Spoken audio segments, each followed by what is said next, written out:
I think that what's the most important to make sure that the audience is really part of the story, it comes from the artist on stage. It comes from the feeling that is delivered every night.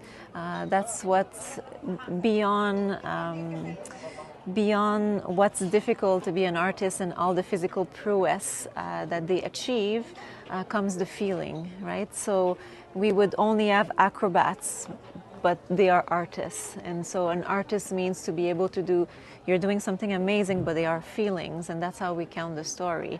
So this is, I feel strongly that this is completely the secret ingredient to a great show, is to have everyone, all the artists, each participating and really emitting all the feelings to be able to take the audience member through the journey of Joyà. I think what is very nice with Joyà, the journey starts outside of the theater. The theater, when it was built for 2014, won an award. It was also built to integrate itself to the jungle, right? So we walk on site and it fits in. And as we walk on the boardwalk, suddenly we see a flower girl. The flower girls are kind of ushering the guests inside of the theater, already starting the experience. So it was important for us to mix the two together. It's not just at the door of the theater, but it starts before.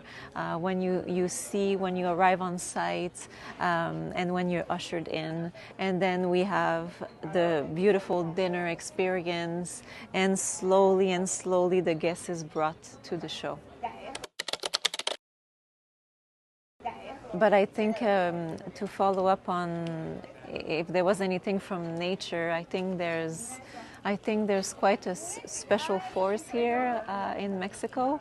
And sometimes that can be felt with the hurricane season, or how it can be sunny and then it can be windy and dark clouds. And I think there's a lot of force in that. And I think it's really beautiful to live here, to be in this environment, to come to work every day. I think it is different, and it is bringing a certain energy to people versus living in a concrete city. I think one of my favorite part of Joyà is when Joyà dives to go get the book. I think this is it's a simple moment, but it's a very poetic moment. And I think the purity of the scene really tells the story well and touches the audience. I love this moment from the start.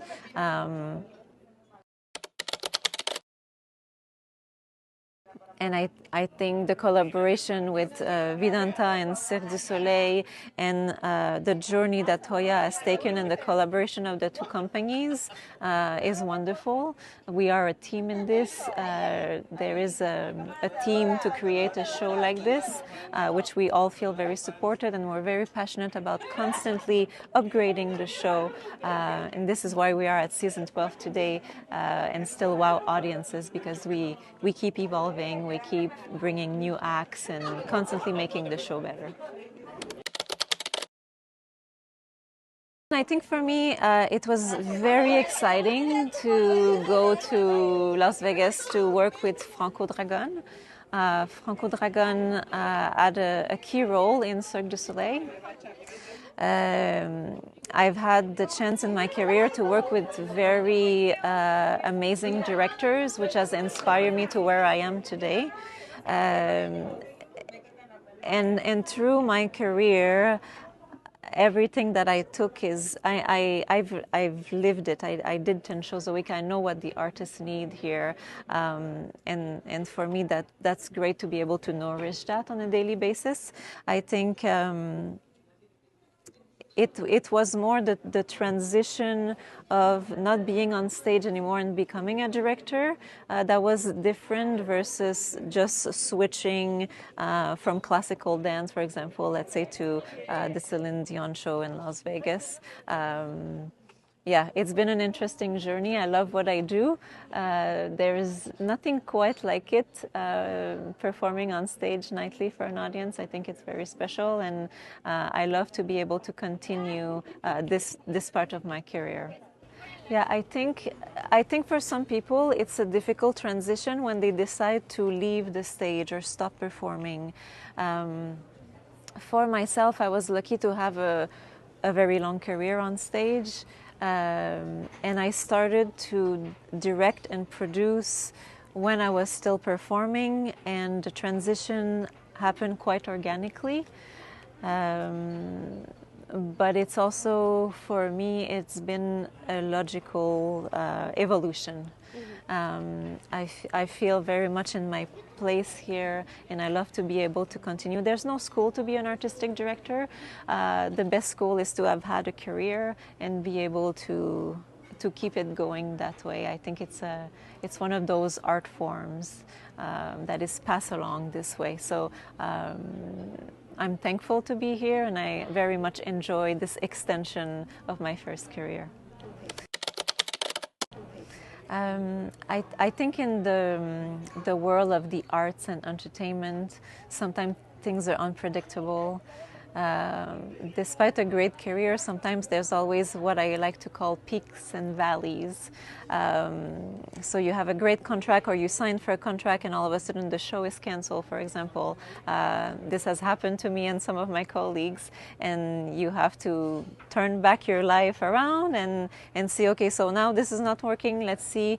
For me, I like to approach it more as what is the universe conspiring?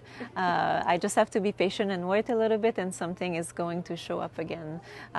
So in the arts, we're often confronted to those moments, and I think sometimes when you're in it, it's not always easy, but it's always good to remember that there's something around the corner, and another great project or great opportunity. Okay. How do I apply to Joyà would be that, just like in life, we have to prepare for the unpredictable. And how we do this on the show is that we have a lot of contingencies. For example, sometimes somebody can be sick or injured, but people are coming and we have to have a show. And so we have many solutions for all of those things on the show. And I think I was actually just talking to the artists about this today for the beginning of season 12. How can we do better what we do best? I think that's very important. We never arrive, right? It's always an evolution. It's always making things better.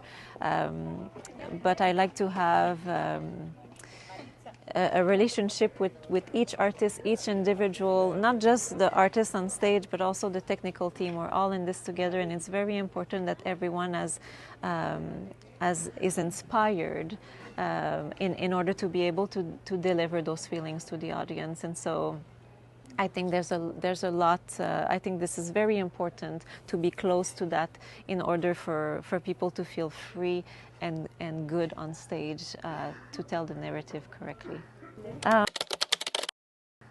I think there's always that, but I think what's worth to mention is that every night that people come and see Joyà, they don't know, but sometimes, we had to skip a scene because of a technical problem, or someone is sick, so we had to change this number to this contingency that we have, right? So the audience has no idea because the show has to go on, but we know all of this. We prepare for that, but it's a lot of work.